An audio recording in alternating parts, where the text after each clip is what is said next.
Well, my dears, just when I have everything all figured out and I'm on top of it and I know what I'm doing, they change the procedures. So I trust we're on live and I trust you with me. Anyway, tonight I'm going to bring you a story by the man who was considered the fourth best crime writer of his day, behind Dashiell Hammett, Earl Stanley Gardner, and Raymond Chandler. And his name was Cornell Woolrich.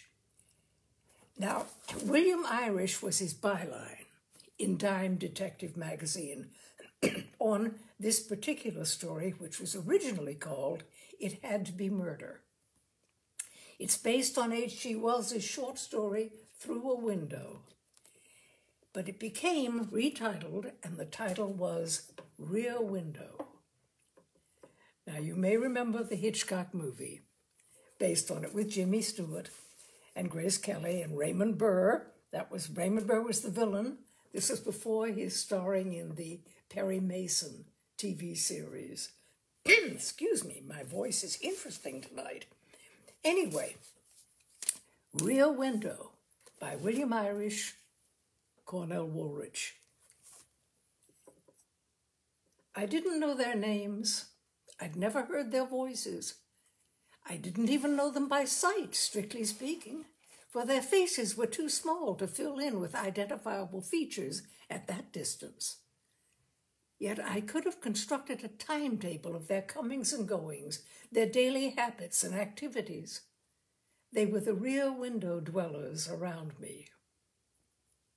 Sure, I suppose it was a little bit like prying. Could even have been mistaken for the fevered concentration of a peeping Tom. That wasn't my fault. That wasn't the idea. The idea was my movements were strictly limited just around this time. I could get from the window to the bed and from the bed to the window, and that was all. The bay window was about the best feature my rear bedroom had in the warm weather. It was unscreened, so I had to sit with the light out, or I would have had every insect in the vicinity in on me. I couldn't sleep because I was used to getting plenty of exercise. I'd never acquired the habit of reading books to ward off boredom, so I hadn't that to turn to.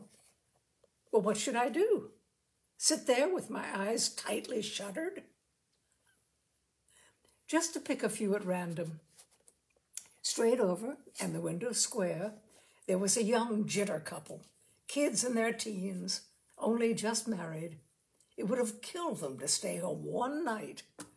They were always in such a hurry to go wherever it was they went. They never remembered to turn out the lights. I don't think it missed once in all the time I was watching. But they never forgot altogether either.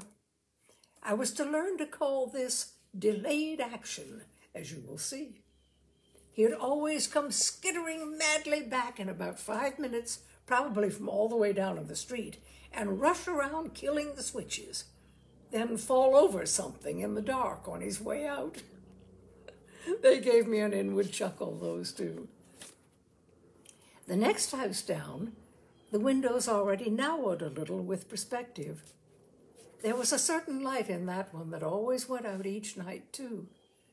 Something about it used to make me a little sad. There was a woman living there with her child, a young widow, I suppose. I'd see her put the child to bed and then bend over and kiss her in a wistful sort of way. She'd shade the light off her and sit there painting her eyes and mouth. Then she'd go out. She'd never come back till the night was nearly spent. Once I was still up, and I looked, and she was sitting there motionless with her head buried in her arms. Something about it used to make me a little sad. The third one down no longer offered any insight. The windows were just slits, like in a medieval battlement, due to foreshortening. That brings us around to the one on the end. In that one, frontal vision came back full depth again, since it stood at right angles to the rest, my own included. sealing up the inner hollow all those houses backed on. I could see into it from the rounded projection of my bay window as freely as into a dollhouse with its rear wall sliced away and scaled down to about the same size. It was a flat building. Unlike all the rest, it had been constructed originally as such, not just cut up into furnished rooms. It topped them by 2 stories and had rear fire escapes to show for this distinction. But it was old. Evidently hadn't shown a profit. It was in the process of being modernized. Instead of clearing the entire building while the work was going on, they were doing it a flat at a time in order to lose as little rental income as possible. Of the 6 rearward flats it offered to view, the topmost one had already been completed but not yet rented. They were working on the 5th floor one now, disturbing the peace of everyone all up and down the inside of the block with their hammering and sawing. I felt sorry for the couple in the flat below. I used to wonder how they stood it with that bedlam going on above their heads. To make it worse, the wife was in chronic poor health. I could tell that even at a distance by the listless way she moved about over there and remained in her bathrobe without dressing. Sometimes I'd see her sitting by the window, holding her head. I used to wonder why he didn't have a doctor in to look her over, but maybe they couldn't afford it. He seemed to be out of work. Often their bedroom light was on late at night behind the drawn shade, as though she were unwell and he was sitting up with her. And one night in particular, he must have had to sit up with her all night. It remained on until nearly daybreak. Not that I sat watching all that time. But the light was still burning at 3 in the morning when I finally transferred from chair to bed to see if I could get a little sleep myself. And when I failed to and hopscotched back again around dawn, it was still peering wanly out behind the tan shade. Moments later, with the first brightening of day, it suddenly dimmed around the edges of the shade, and then shortly afterward, not that one, but a shade in one of the other rooms, for all of them alike had been drawn, went up, and I saw him standing there looking out. He was holding a cigarette in his hand. I couldn't see it, but I could tell it was that by the quick, nervous little jerks with which he kept putting his hand to his mouth, and the haze I saw rising around his head. Worried about her, I guess. I didn't blame him for that. Any husband would have been. She must have only just dropped off to sleep after night-long suffering. And then, in another hour or so, at the most, that sawing of wood and clattering of buckets was going to start in over them again. Well, it wasn't any of my business, I said to myself, but he really ought to get her out of there. If I had an ill wife on my hands. He was leaning slightly out, maybe an inch past the window frame, carefully scanning the back faces of all the houses abutting on the hollow square that lay before him. You can tell, even at a distance, when a person is looking fixedly. There's something about the way the head is held. And yet his scrutiny wasn't held fixedly to any one point. It was a slow, sweeping one, moving along the houses on the opposite side from me first. When it got to the end of them, I knew it would cross over to my side and come back along there. Before it did, I withdrew several yards inside my room to let it go safely by. I didn't want him to think I was sitting there prying into his affairs. There was still enough blue nightshade in my room to keep my slight withdrawal from catching his eye. When I returned to my original position, a moment or two later, he was gone. He had raised 2 more of the shades. The bedroom one was still down. I wondered vaguely why he had given that peculiar, comprehensive, semicircular stare at all the rear windows around him.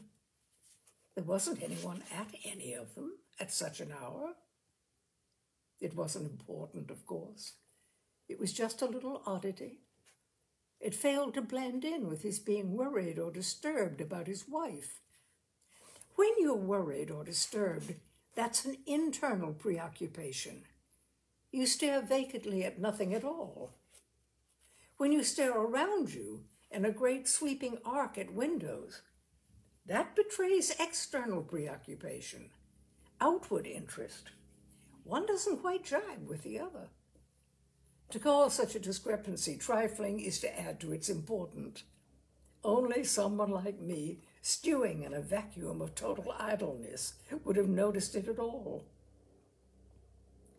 The flat remained lifeless after that, as far as could be judged by its windows. He must have either gone out or gone to bed himself. 3 of the shades remained at normal height. The one masking the bedroom remained down. Sam, my day houseman, came in not long after with my eggs and morning paper, and I had that to kill time with for a while. I stopped thinking about other people's windows and staring at them. The sun slanted down to one side of the hollow oblong all morning long. Then it shifted over to the other side for the afternoon. Then it started to slip off both alike, and it was evening again. Another day gone. The lights started to come on around the quadrangle. Here and there a wall played back like a sounding board, a snatch of radio program that was coming in too loud. If you listened carefully, you could hear an occasional clink of dishes mixed in, faint, far off. The chain of little habits that were their lives unreeled themselves. They were all bound in them tighter than the tightest straitjacket any jailer ever devised, though they all thought themselves free.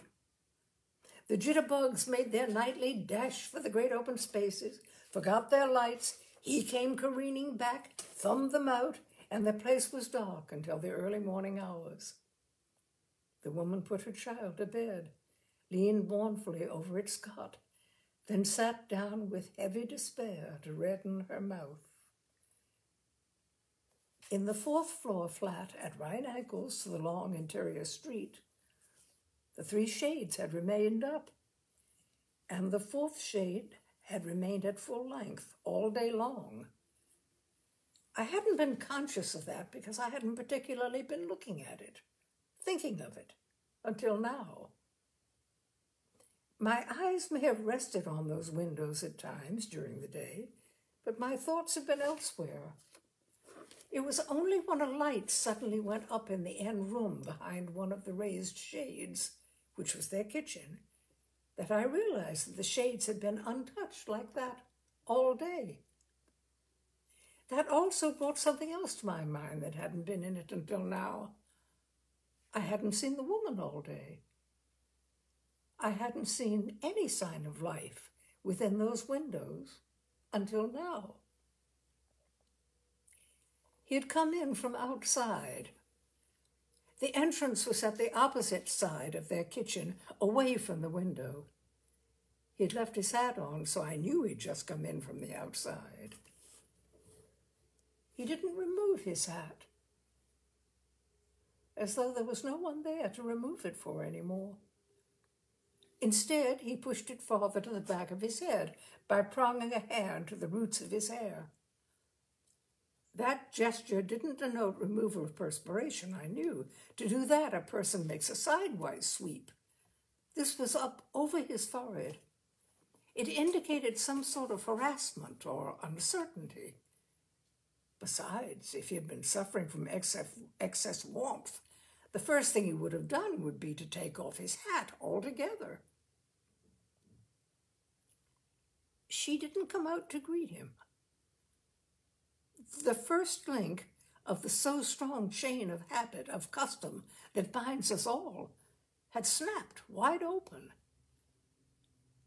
She must be so ill she remained in bed, in the room behind the lowered shade, all day. I watched.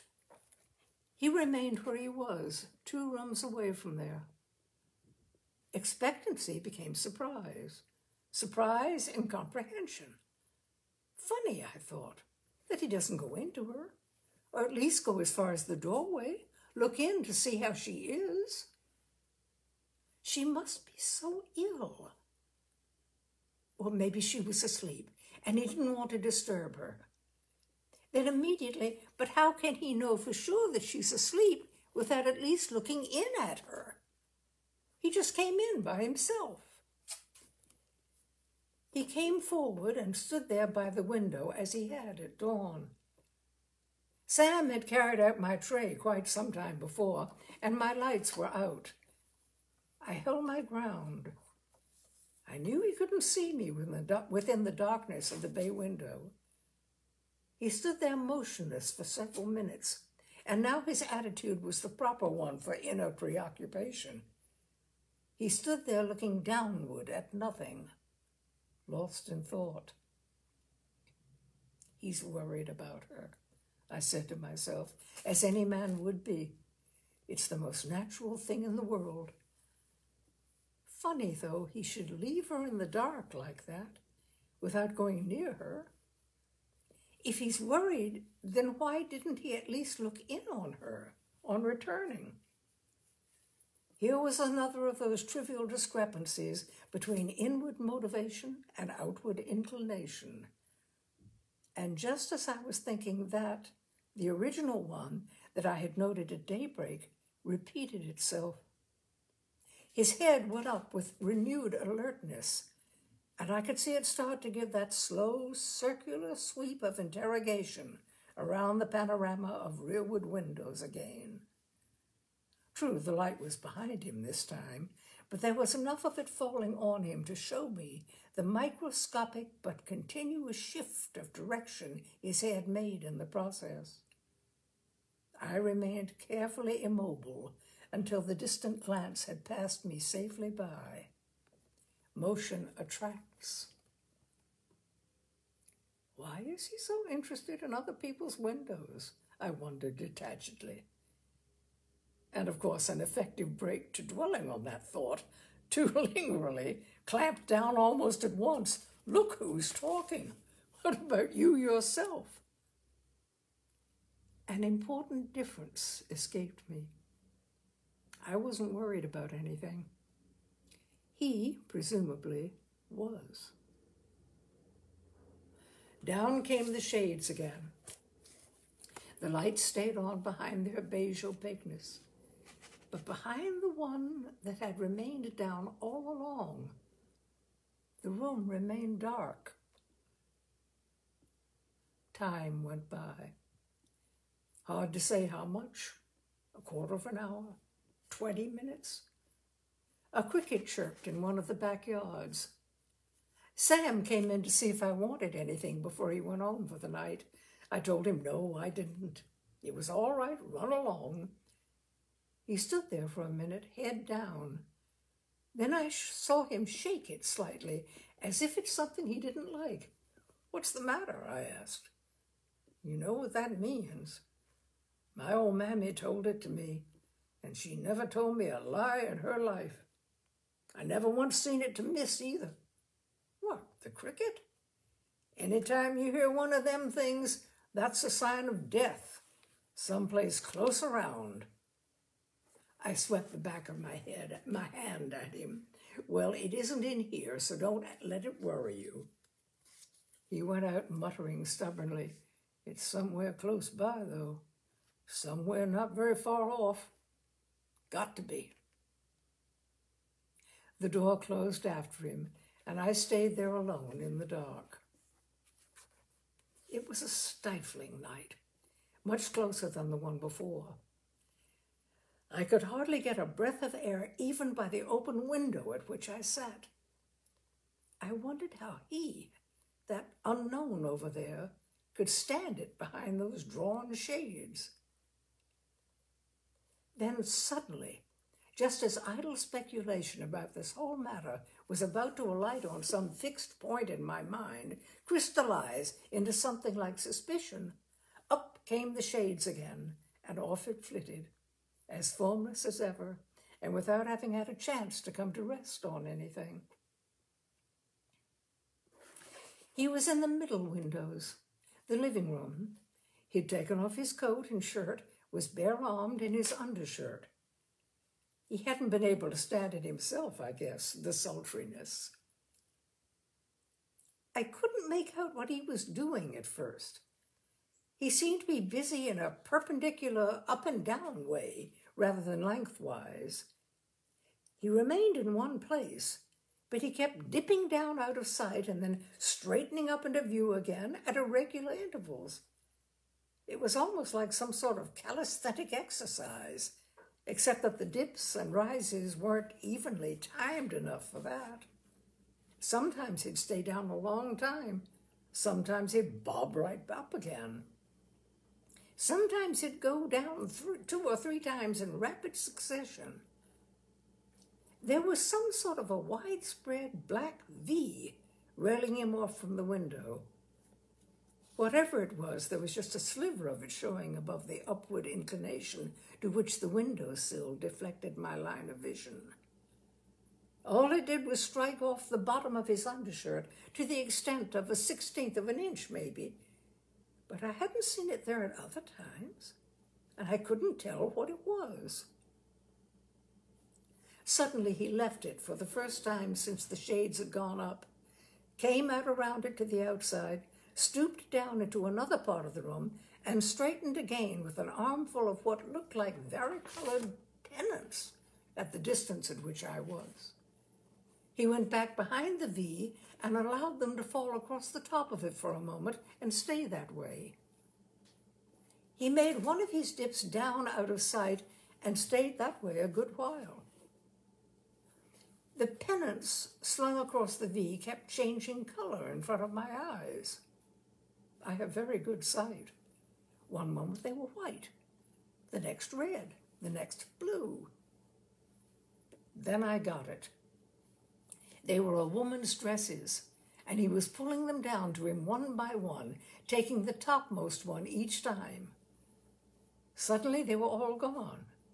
The V was black and bare again, and his torso had reappeared. I knew what it was now and what he was doing. The dresses had told me. He confirmed it for me. He spread his arms to the ends of the V. I could see him heave and hitch as if exerting pressure, and suddenly the V had folded up, become a cubed wedge. Then he made rolling motions with his whole upper body, and the wedge disappeared off to one side. He had been packing a trunk, packing his wife's things into a large, upright trunk. He reappeared at the kitchen window presently, stood still for a moment. I saw him draw his arm across his forehead, not once, but several times, and then whip the end of it off into space. Sure, it was hot work for such a night. Then he reached up along the wall and took something down. Since with the kitchen he was in, my imagination had to supply a cabinet and a bottle. I could see the 2 or 3 quick passes his hand made to his mouth after that. I said to myself tolerantly, that's what 9 men out of 10 would do after packing a trunk. Take a good stiff drink. And if the 10th didn't, it would only be because he didn't have any liquor at hand. Then he came closer to the window again, and standing edgewise to the side of it, so that only a thin paring of his head and shoulders showed, peered watchfully out into the dark quadrilateral, along the line of windows, most of them unlighted by now, once more. He always started on the left-hand side, the side opposite mine, and made his circuit of inspection from there on around. That was the second time in one evening I'd seen him do that, and once at daybreak made 3 times altogether. I smiled mentally. You'd almost think he felt guilty about something. It was probably nothing, just an odd little habit, a quirk that he didn't know he had himself. I had them myself. Everyone does. He withdrew into the room again, and it blacked out. His figure passed into the one that was still lighted next to it, the living room. That blacked next. It didn't surprise me that the third room, the bedroom with the drawn shade, didn't light up on his entering there. He wouldn't want to disturb her, of course, particularly if she was going away tomorrow for her health, as his packing of her trunk showed. She needed all the rest she could get before making the trip. Simple enough for him to slip into bed in the dark. It did surprise me, though, when a match flare winked some time later, to have it still come from the darkened living room. He must be lying down in there, trying to sleep on a sofa or something for the night. He hadn't gone near the bedroom at all, was staying out of it altogether. That puzzled me, frankly. That was carrying solicitude almost too far. 10 minutes or so later, there was another match wink, still from that same living room window. He couldn't sleep. The night brooded down on both of us alike. The curiosity monger in the bay window, the chain smoker in the fourth-floor flat, without giving any answer. The only sound was that interminable cricket. I was back at the window again with the first sun of morning, not because of him. My mattress was like a bed of hot coals. Sam found me there when he came in to get things ready for me. "You're going to be a wreck, Mr. Jeff," was all he said. First, for a while, there was no sign of life over there. Then suddenly, I saw his head bob up from somewhere down out of sight in the living room. So I knew I'd been right. He'd spent the night on a sofa or easy chair in there. Now, of course, he'd look in at her to see how she was, find out if she felt any better. That was only common, ordinary humanity. He hadn't been near her, so far as I could make out, since 2 nights before. He didn't. He dressed, and he went in the opposite direction, into the kitchen, and wolfed something in there, standing up and using both hands. Then he suddenly turned and moved offside, in the direction in which I knew the flat entrance to be, as if he had just heard some summons, like the doorbell. Sure enough, in a moment he came back, and there were 2 men with him in leather aprons, expressmen. I saw him standing by while they laboriously maneuvered that cubed black wedge out between them, in the direction they'd just come from. He did more than just stand by. He practically hovered over them, kept shifting from side to side. He was so anxious to see that it was done right. Then he came back alone, and I saw him swipe his arm across his head, as though it was he, not they, who was all heated up from the effort. So he was forwarding her trunk to wherever it was she was going. That was all. He reached up along the wall again and took something down. He was taking another drink. 2, 3. I said to myself, a little at a loss, yes, but he hadn't just packed a trunk this time. That trunk has been standing packed and ready since last night. Where does the hard work come in? The sweat and the need for a bracer. Now, at last, after all those hours, he finally did go into her. I saw his form pass through the living room and go beyond into the bedroom. Up went the shade that had been down all this time. Then he turned his head and looked around behind him in a certain way that was unmistakable, even from where I was. Not in one certain direction, as one looks at a person, but from side to side and up and down and all around as one looks at an empty room. He stepped back, bent a little, gave a fling of his arms, and an unoccupied mattress and bedding, upended over the foot of a bed, stayed that way, emptily curved. A second one followed a moment later. She wasn't in there. They used the expression delayed action. I found out then what it meant. For 2 days, a sort of formless uneasiness, a disembodied suspicion, I don't know what to call it, had been flitting and volplaning around in my mind like an insect looking for a landing place. More than once, just as it had been ready to settle, some slight thing, some slight reassuring thing, such as the raising of the shades after they'd been down unnaturally long, had been enough to keep it winging aimlessly, prevent it from staying still long enough for me to recognize it. The point of contact had been there all along, waiting to receive it.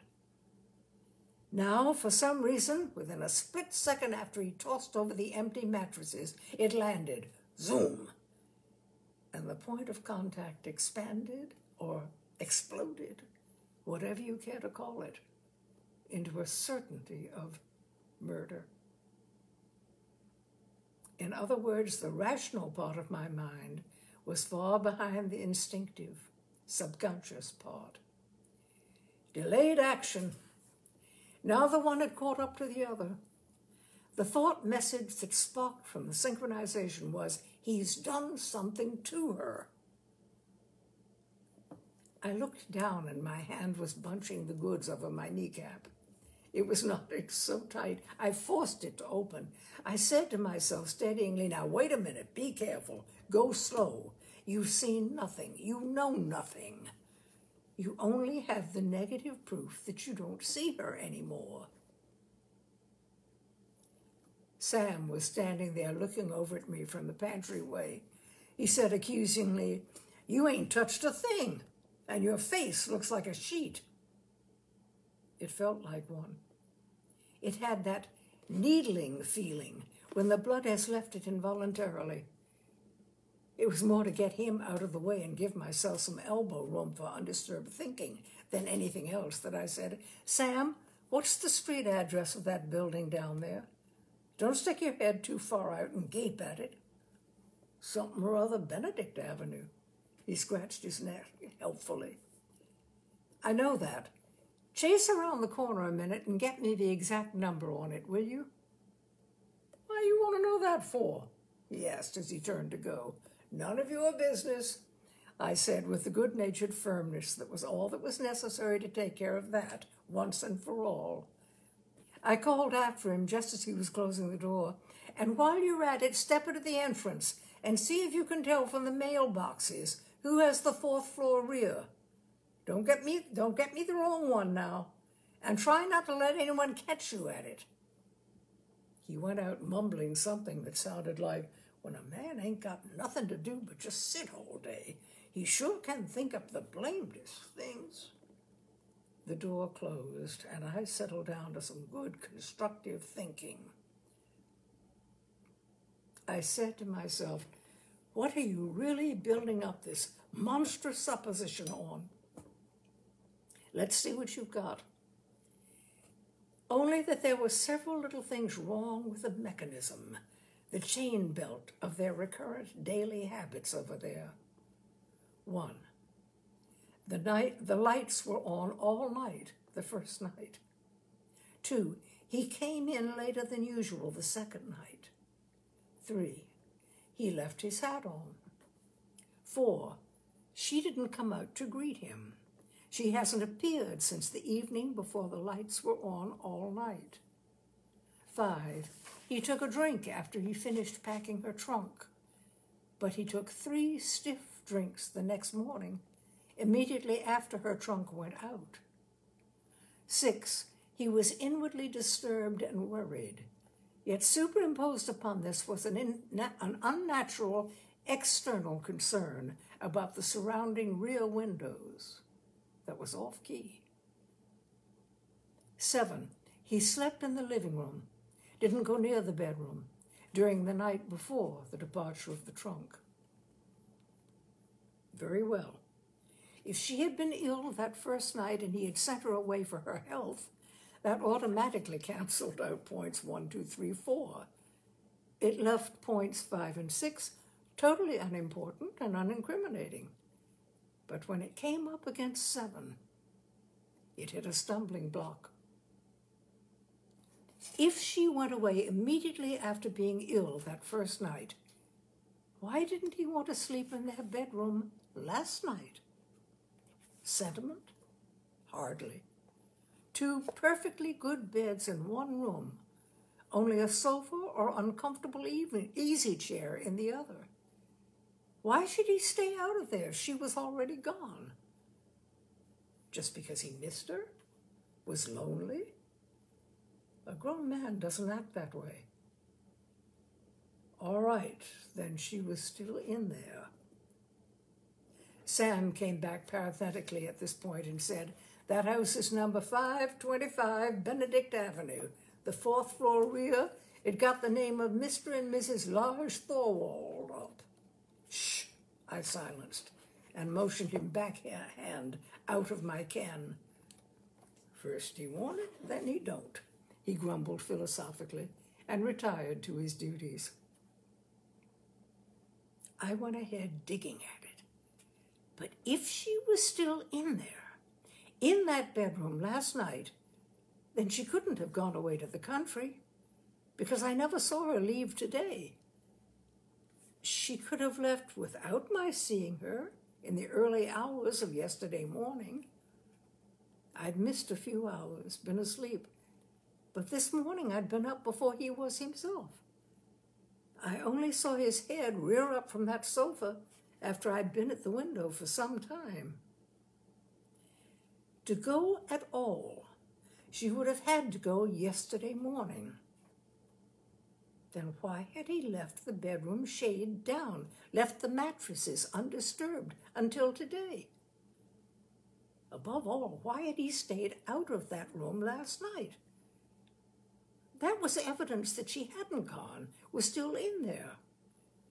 Then today, immediately after the trunk had been dispatched, he went in, pulled up the shade, tossed over the mattresses, and showed that she hadn't been in there.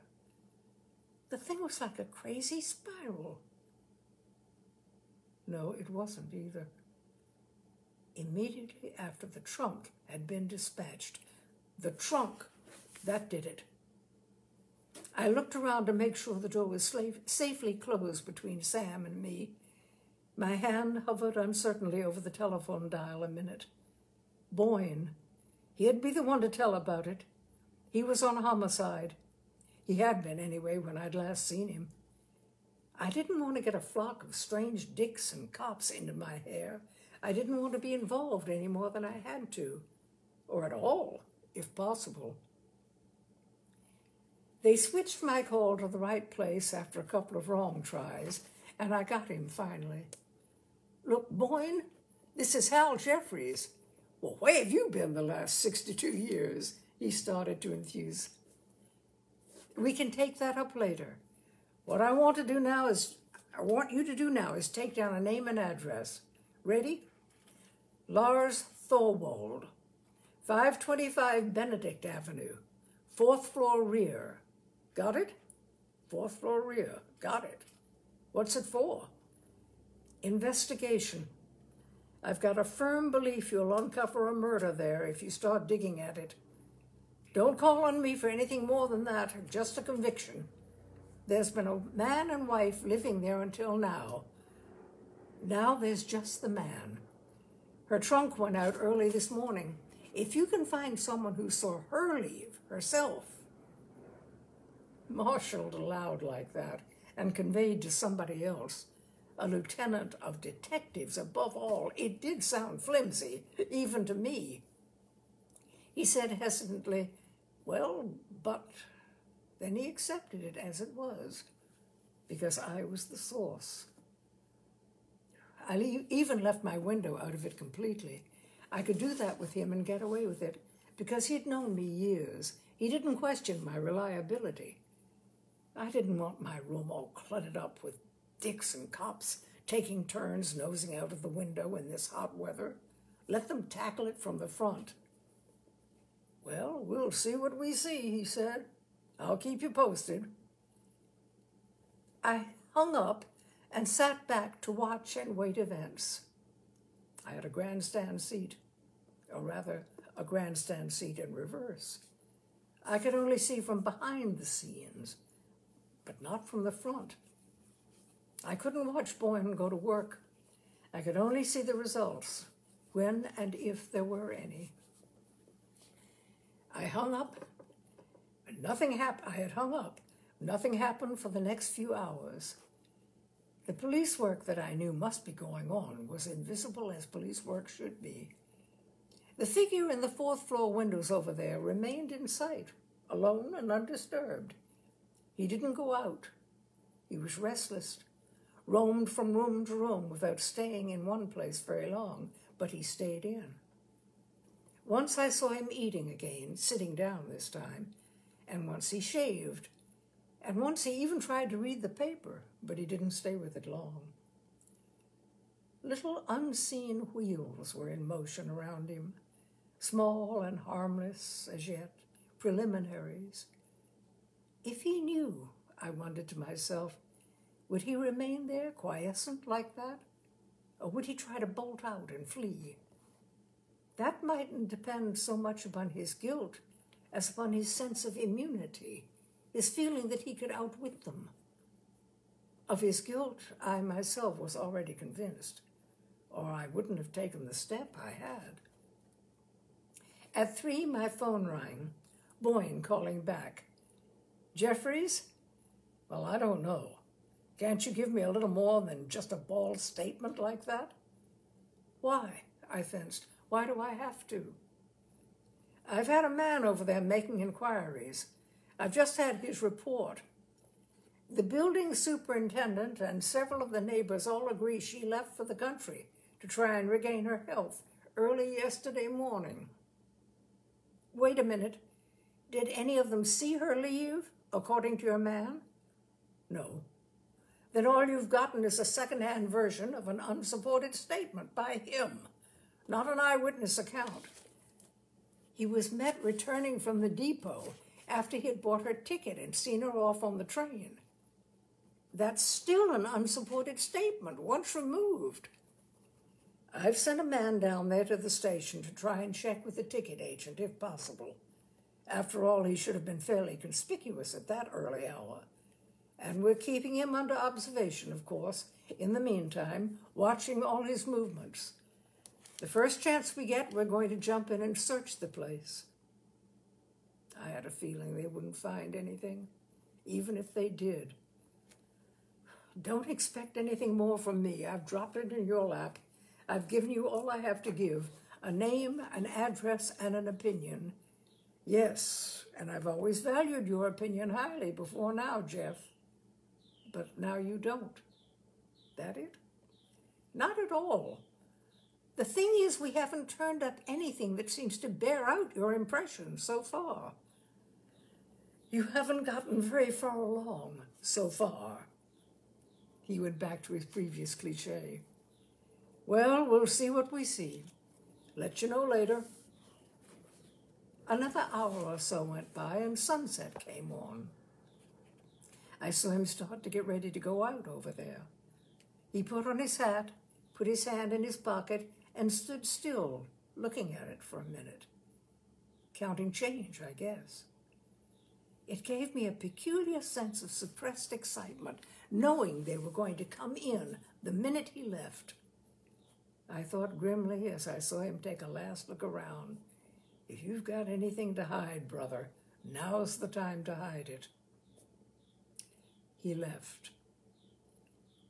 A breath-holding interval of misleading emptiness descended on the flat.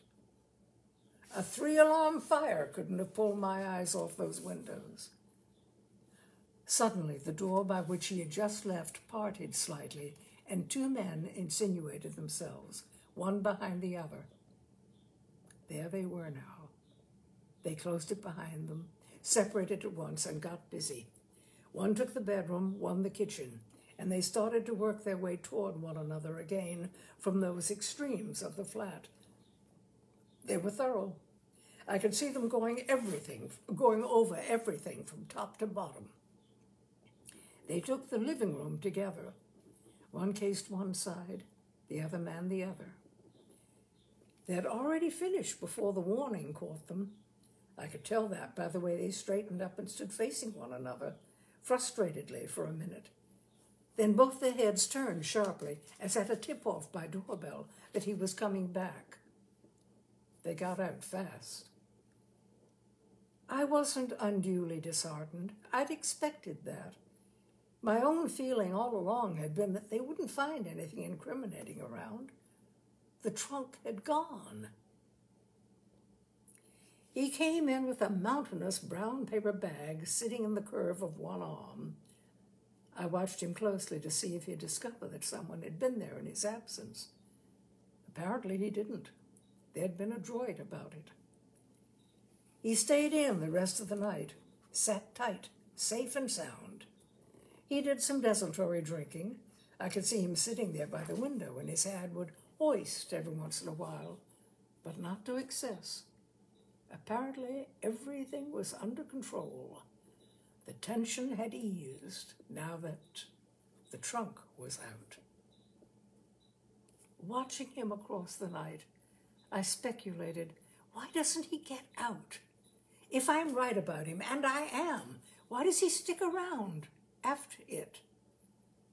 That brought its own answer. Because he doesn't know anyone's onto him yet. He doesn't think there's any hurry. To go too soon, right after she has, would be more dangerous than to stay a while. The night wore on. I sat there waiting for Boyne's call. It came later. Sorry about that. It came later than I thought it would. I picked the phone up in the dark. He was getting ready to go to bed over there now. He had risen from where he'd been drinking in the kitchen and put the light out. He went into the living room, lit that.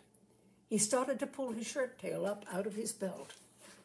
Boyne's voice was in my ear as my eyes were on him over there. Three-cornered arrangement. Hello, Jeff? Listen, absolutely nothing.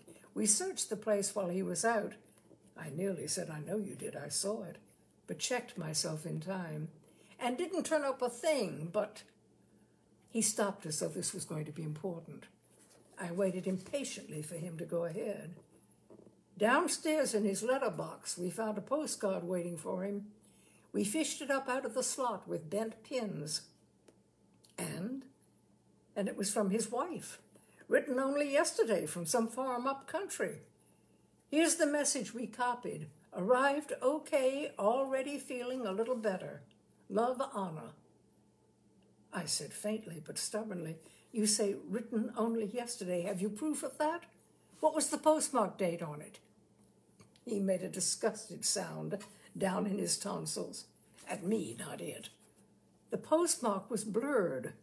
A corner of it got wet, and the ink smudged. All of it blurred? The year date, he admitted. The hour and the month came out okay. August, and 7:30 p.m. it was mailed at. This time I made the disgusted sound in my larynx. August, 7:30 p.m., 1937 or 1939 or 1942. You have no proof how it got into that mailbox, whether it came from a letter carrier's pouch or from the back of some bureau drawer. Give it up, Jeff, he said. There's such a thing as going too far. I don't know what I would have said. That is, if I hadn't happened to have my eyes on the Thorwald flat living room windows just then. Probably very little. The postcard had shaken me, whether I admitted it or not. But I was looking over there. The light had gone out as soon as he'd taken his shirt off, but the bedroom didn't light up.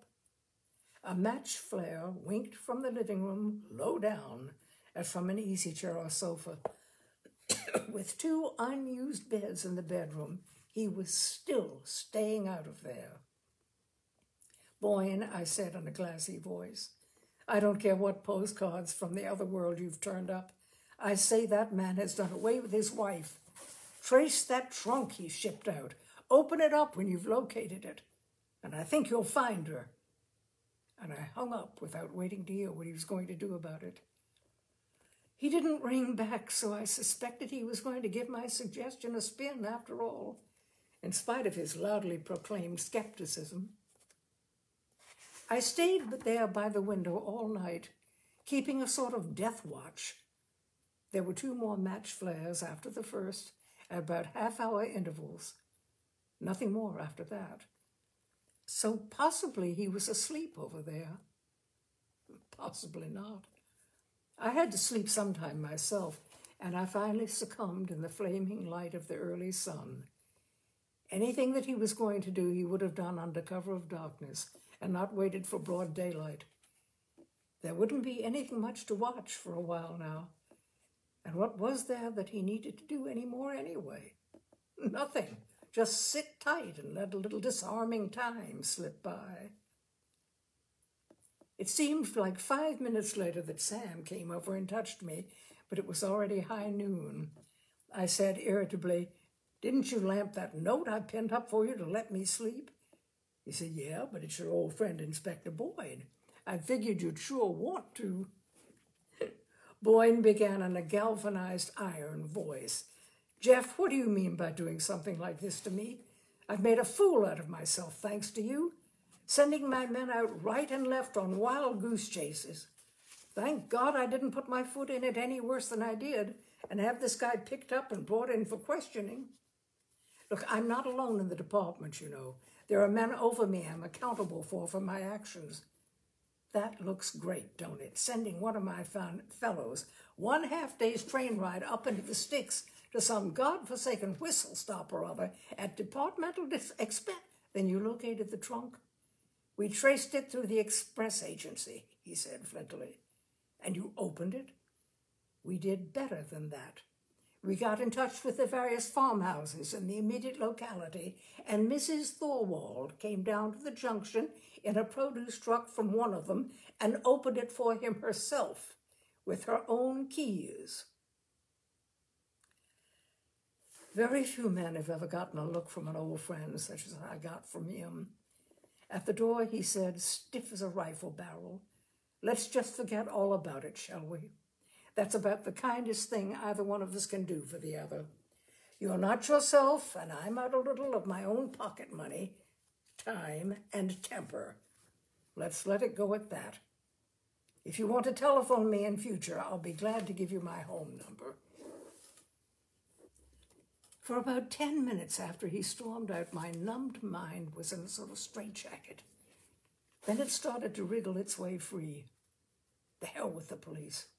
I can't prove it to them, maybe, but I can prove it to myself one way or another. Once and for all. Either I'm wrong or I'm right.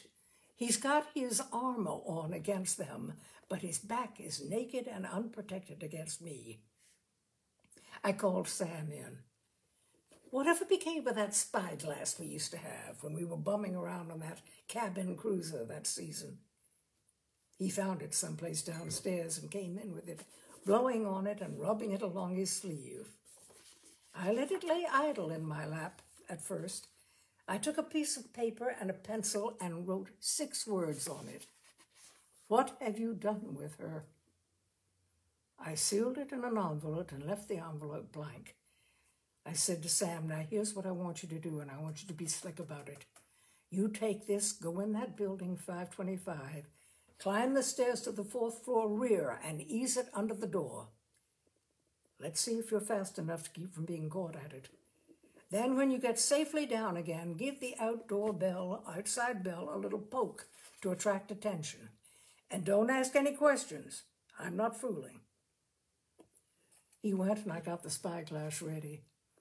I got him in the right focus after a minute or two. A face leaped up and I was really seeing him for the first time. Dark-haired but unmistakable. Scandinavian ancestry. Looked like a sinewy customer. although he didn't run to much bulk. About 5 minutes went by. His head turned sharply, profilewards. That was the bell poke right there. The note must be in already. He gave me the back of his head as he went toward the flat door. The lens could follow him all the way to the rear, where my unaided eyes hadn't been able to before. He opened the door first, missed seeing it, looked out on a level. He closed it. Then he dipped, straightened up. He had it. I could see him turning it this way and that. He shifted in, away from the door, nearer the window. He didn't know it was the other way around. The deeper into his own rooms he retreated, the greater the danger. He had torn it open. He was reading it. God, how I watched his expression. My eyes clung to it like leeches. There was a sudden widening, a pulling. The whole skin of his face seemed to stretch back behind the ears, narrowing his eyes to mongoloids. Shock, panic. His hand pushed out and found the wall, and he braced himself with it. Then he went back toward the door again, slowly. I could see him creeping up to it, stalking it as if it was something alive. He opened it so slenderly you couldn't see it at all, peered fearfully through the crack. Then he closed it, and he came back, zigzag, off balance from sheer reflex dismay. He toppled into a chair and snatched up a drink, out of the bottleneck itself this time. And even while he was holding it to his lips, his head was turned, looking over his shoulder at the door that had suddenly thrown his secret in his face. I put the glass down. Guilty. Guilty as all hell, and the police be damned. My hand started toward the phone, came back again. What was the use?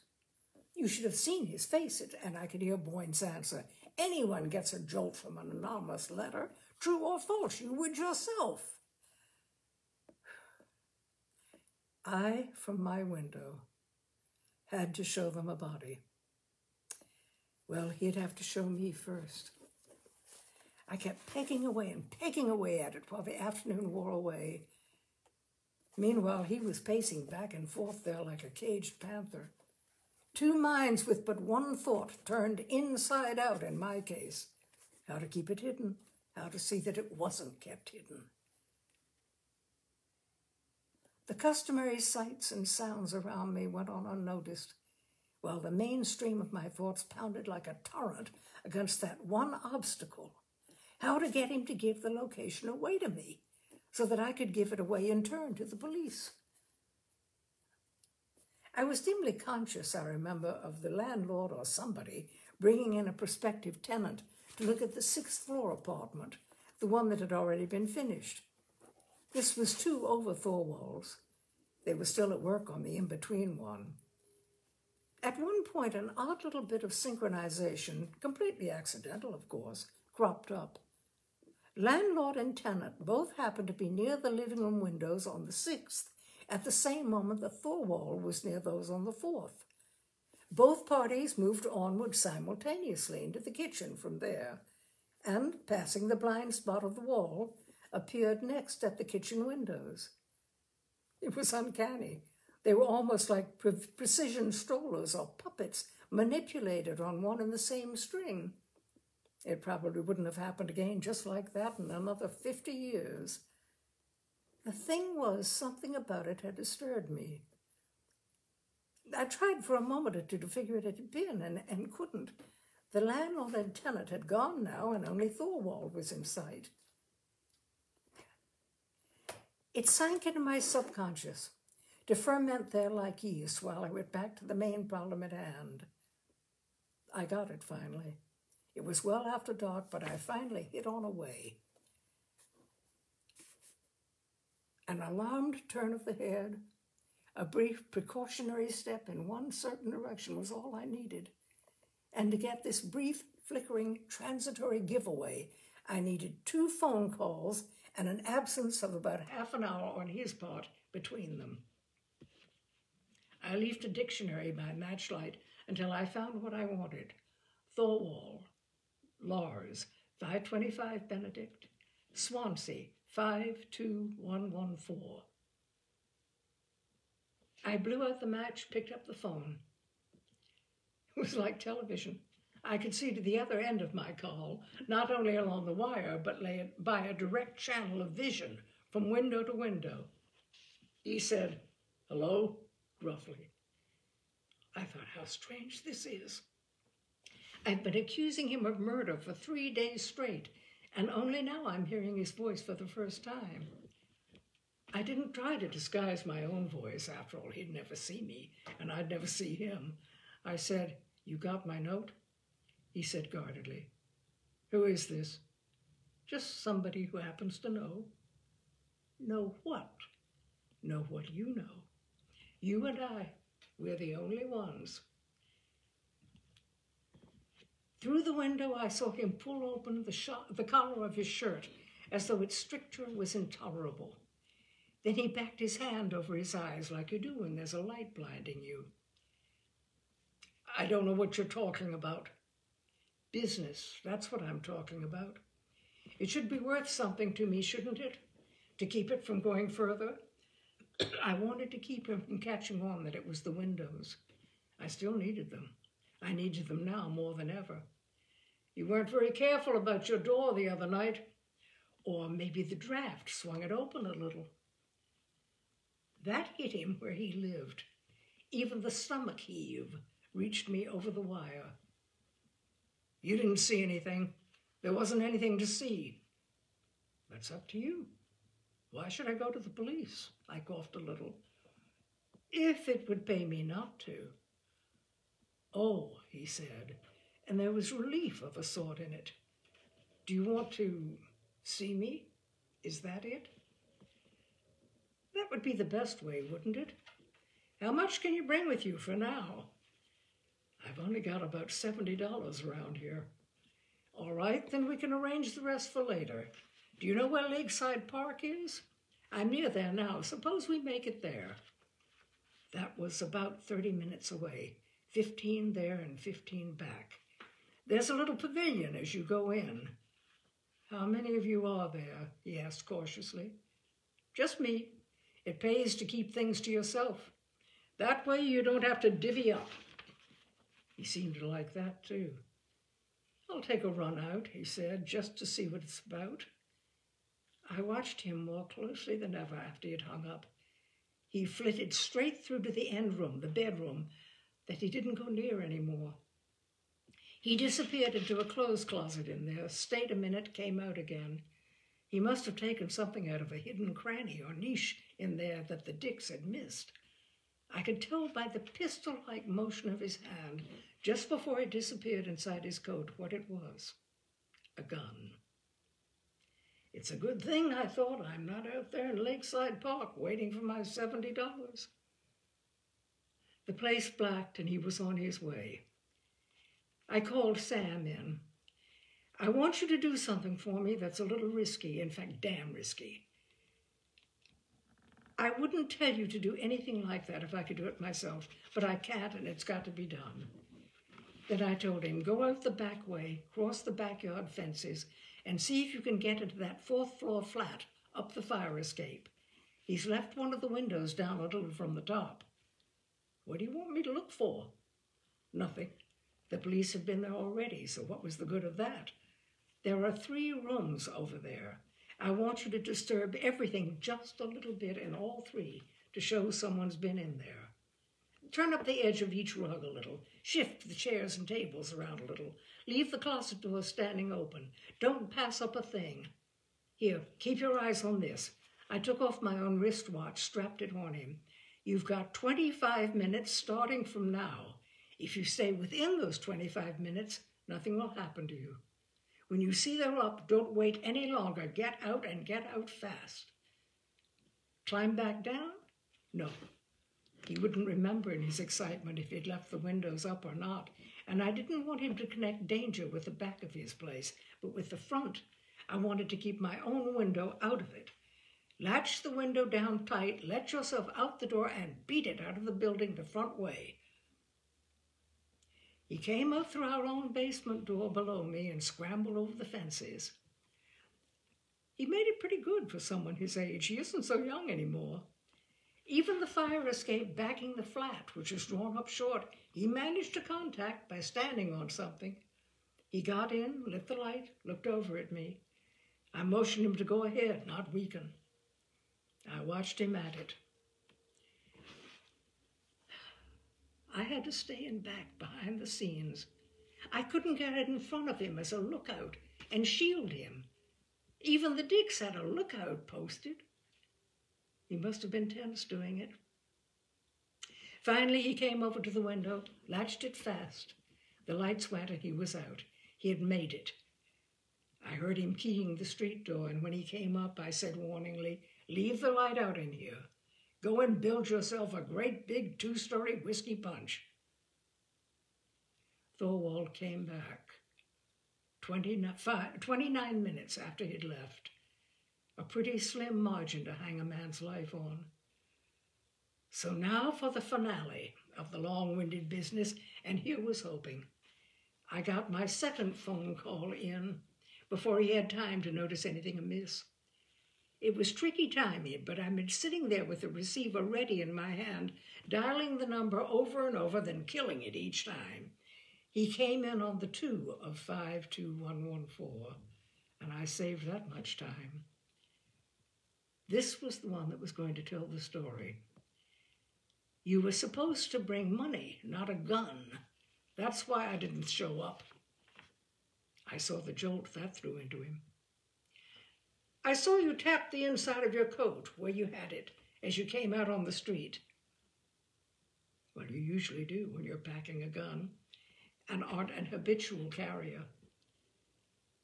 "Too bad you had your trip out and back for nothing. I didn't waste our time while you were gone, though. I know more now than I knew before. I find out where it is. You know what I mean. I know now where you've got it. I was there while you were out." Not a word, just quick breathing. "Don't you believe me? Look around. Put the receiver down and take a look for yourself. I found it." He put it down, moved as far as the living room entrance, and touched off the lights. He just looked around him once, in a sweeping, all-embracing stare. He was smiling grimly when he came back to the phone. All he said, softly and with malignant satisfaction, was, "You're a liar." And I saw him lay the receiver down and take his hand off it. I hung up. The test had failed, and yet it hadn't. He hadn't given the location away, and yet that "you're a liar" was a tacit admission that it was there to be found somewhere around him, in such a good place that he didn't have to worry about it, didn't even have to look to make sure. He was standing there with his back to me, and I couldn't see what he was doing. I knew the phone was somewhere in front of him, but I thought he was just standing there, pensive behind it. His head was slightly lowered, that was all. I'd hung up at my end. I didn't even see his elbow move, and if his index finger did, I couldn't see it. He stood like that for a moment or two, then finally he moved aside. The lights went out over there. I lost him. My mind no longer distracted by having him to look at, I turned to trying to recapture something else, that troublesome little hitch in synchronization that had occurred this afternoon, when the rental agent and he both moved simultaneously from one window to the next.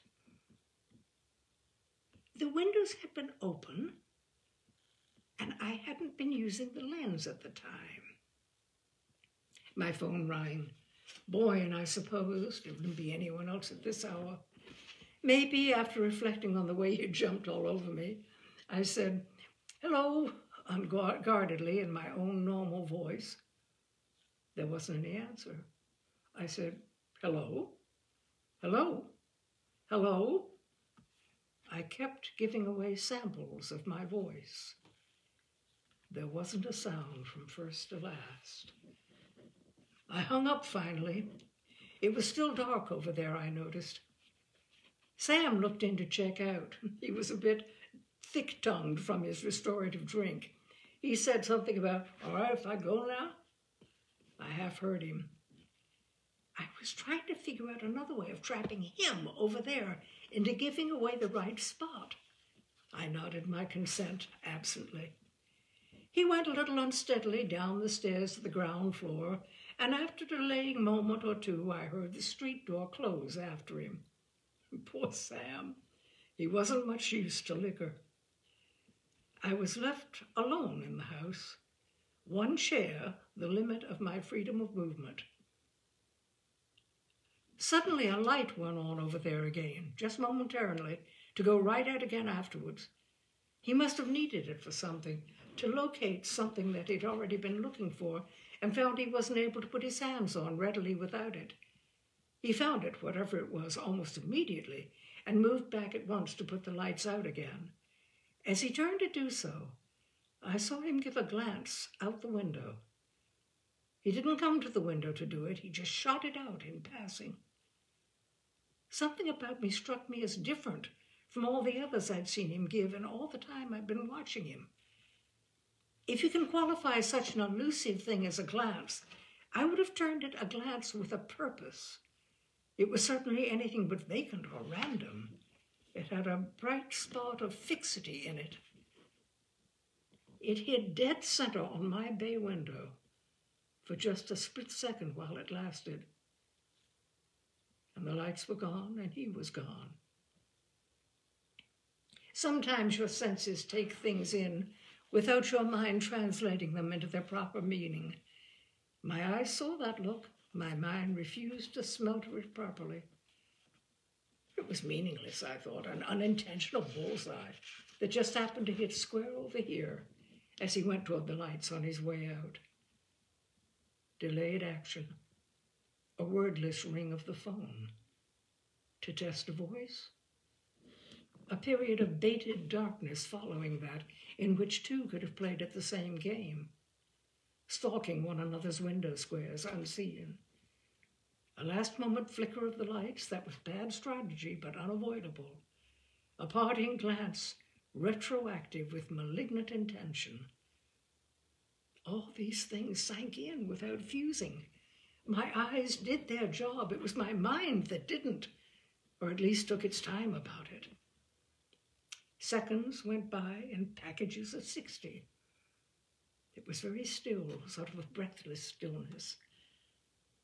And then a sound came up, the unmistakable spaced clicking a cricket makes in the silence of the night. I thought of Sam's superstition about them. If that was the case, it looked bad for somebody in one of these slumbering houses around here.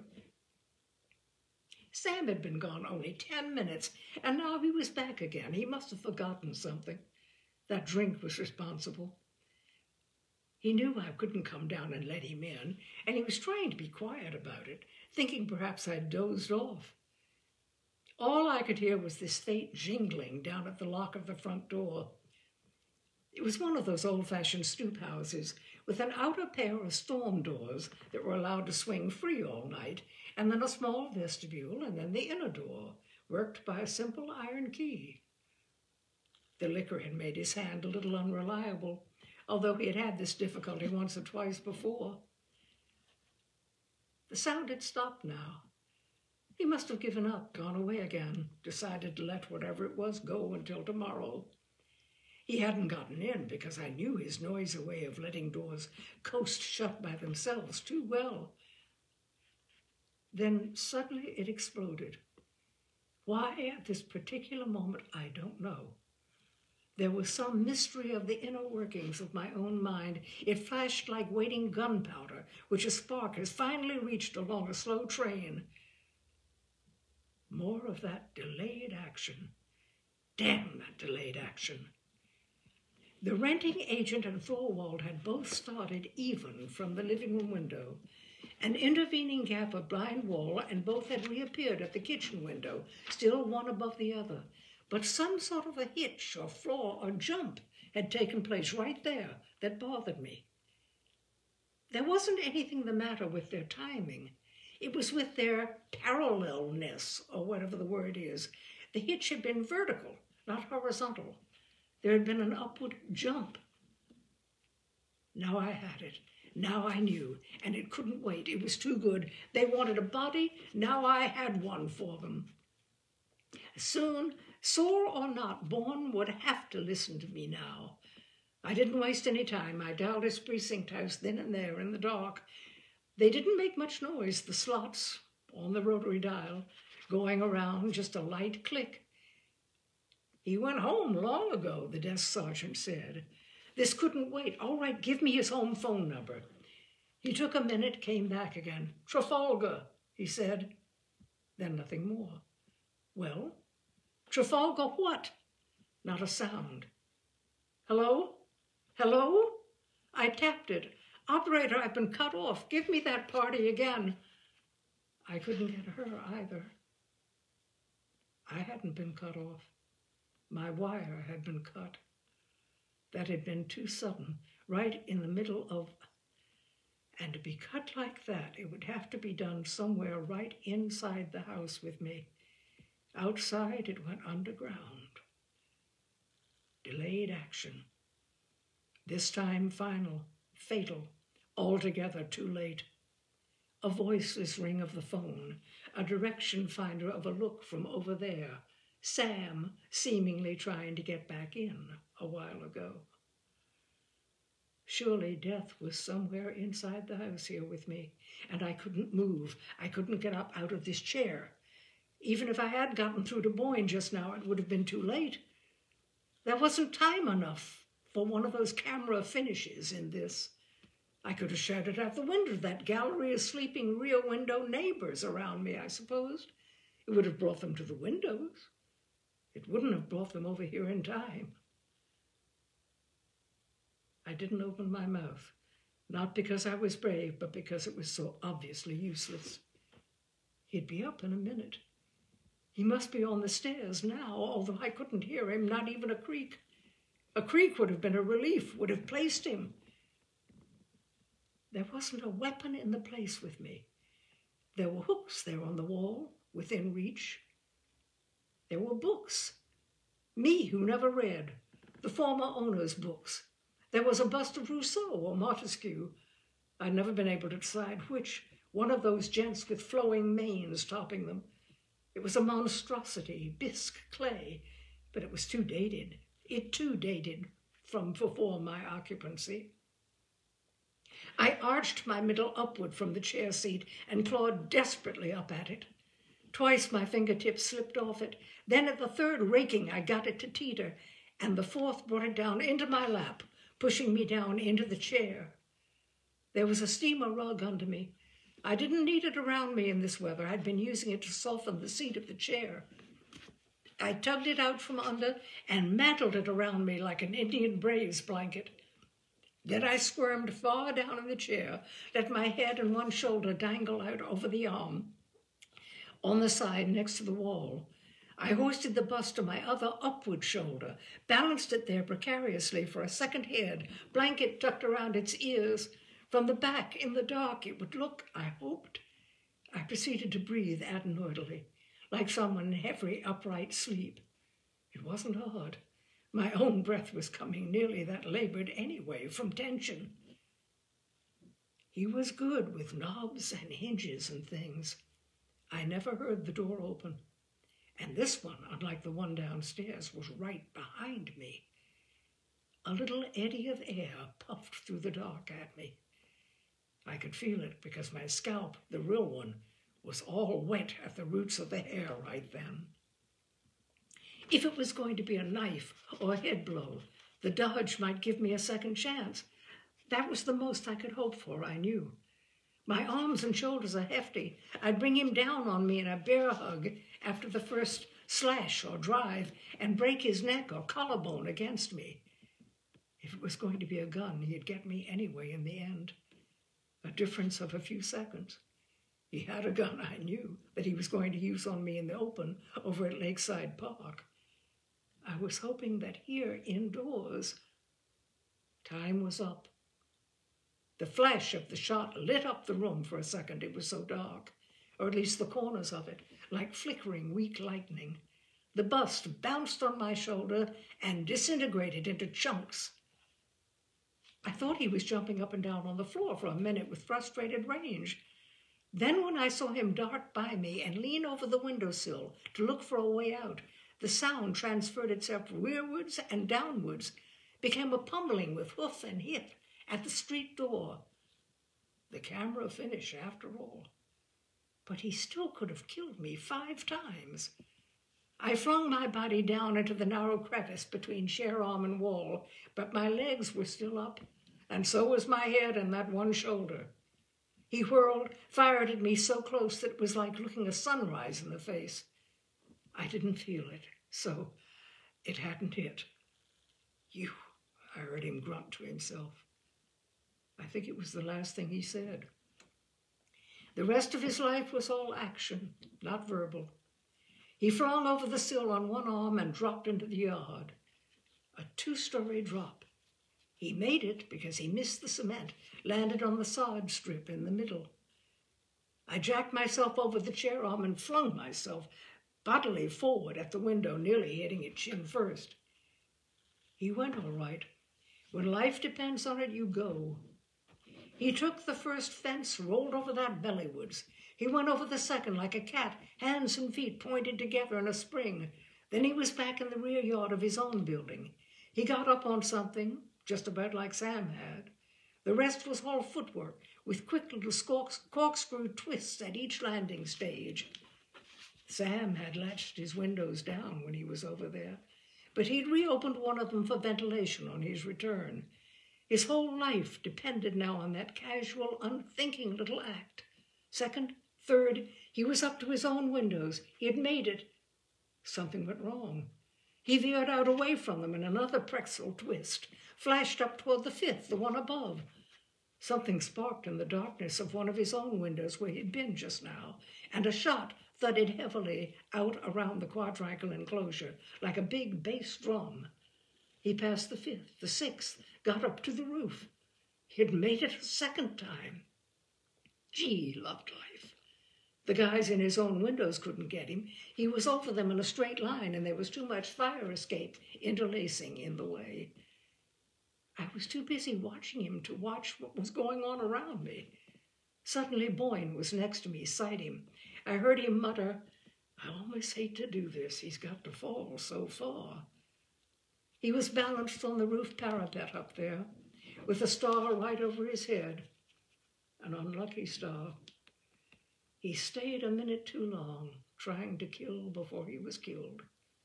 Or maybe he was killed and knew it. A shot cracked high up against the sky. The window pane flew apart all over the two of us, and one of the books snapped right behind me. Boyne didn't say anything more about hating to do it. My face was pressing outward against his arm. The recoil of his elbow jarred my teeth. I blew a clearing through the smoke to watch him go. It was pretty horrible. He took a minute to show us anything, standing up there on the parrot. Then he let his gun go, as if to say, "I won't need this anymore." Then he went after it. He missed the fire escape entirely, came all the way down on the outside. He landed so far out he hit one of the projecting planks down there out of sight. It bounced his body up like a springboard. Then it landed again for good, and that was all. I said to Boyne, "I got it. I got it finally. The 5th floor flat, the one over his that they're still working on. The cement kitchen floor raised above the level of the other rooms. They wanted to comply with the fire laws and also obtain a dropped living room effect as cheaply as possible. Dig it up." He went right over there then and there, down through the basement and over the fences to save time. The electricity wasn't turned on yet in that one. They had to use their torches. It didn't take them long at that, once they got started. In about half an hour, he came to the window and wigwagged over for my benefit. It meant yes. He didn't come over until nearly 8 in the morning after they had tied it up and taken them away, both away, the hot dead and the cold dead. He said, "Jeff, I take it all back. That damn fool that I sent up there about the trunk, well, it wasn't his fault in a way. I'm to blame. He didn't have orders to check on the woman's description, only on the contents of the trunk. He came back and touched on it in a general way. I go home and I'm in bed already, and suddenly pop into my brain, one of the tenants I questioned 2 whole days ago had given us a few details, and they didn't tally with his on several important parts. Talk about being slow to catch on. I've had that all the way through this damn thing," I admitted ruefully. "I call it delayed action. It nearly killed me. I'm a police officer and you're not. That how you happen to shine at the right time?" "Sure. We came over to pick him up for questioning. I left them planted there when we saw he wasn't in, and came over here by myself to square it up with you while we were waiting. How did you happen to hit on that cement floor?" I told him about the freak synchronization. The renting agent showed up taller at the kitchen window in proportion to Thorwald than he had been a moment before when they both were at the living room windows together. It was no secret they were putting in cement floors, topped by a cork composition, and raising them considerable. But it took on new meaning. Since the top floor one has been finished for some time, it had to be the 5th. Here's the way I have it lined up, just in theory. She's been in ill health for years, and he's been out of work, and he got sick of that and of her both. Met this other. She'll be here later today. They're bringing her down under arrest. He probably insured her for all he could get and then started to poison her slowly, trying not to leave any trace. I imagine, and remember this is pure conjecture, she caught him at it that night the light was on all night. Caught on in some way or caught him in the act. He lost his head and did the very thing he had wanted all along to avoid doing. Killed her by violence, strangulation, or a blow. The rest had to be hastily improvised. He got a better break than he deserved at that. He thought of the apartment upstairs, went up and looked around. They had just finished laying the floor, the cement hadn't hardened yet, and the materials were still around. He gouged a trough out of it just wide enough to take her body, put her in it, mixed fresh cement, and re-cemented over her, possibly raising the general level of the flooring an inch or 2 so that she'd be safely covered. A permanent, odorless coffin. Next day, the workmen came back, laid down the cork surfaces on top of it without noticing anything. I suppose he'd used one of their own trowels to smooth it. Then he sent his accessory upstate fast, near where his wife had been several summers before, but to a different farmhouse where she wouldn't be recognized, along with the trunk keys. Sent the trunk up after her, and wrapped himself an already used postcard into his mailbox, with the year date blurred. In a week or 2, she would probably have committed suicide up there as Mrs. Anna Thorwald. Despondency due to ill health. Written him a farewell note and left her clothes beside some body of deep water. It was risky, but they might have succeeded in collecting the insurance at that. By 9, Boyne and the rest had gone. I was still sitting there in the chair, too keyed up to sleep. Sam came in and said, "Here's Doc Preston." He showed up rubbing his hands in that way he has. "Guess we can take that cast off your leg now. You must be tired of sitting there all day long doing nothing." Rear Window by Cornell Woolrich, writing as William Irish. It was a long one, but I hope you've enjoyed it, my dears. Whew. Now, I'm going to have the cocktail, the delayed cocktail. Thank you so much for being with me, and I will see you next Wednesday at 6 for Tales and Cocktails. Good night, my dears.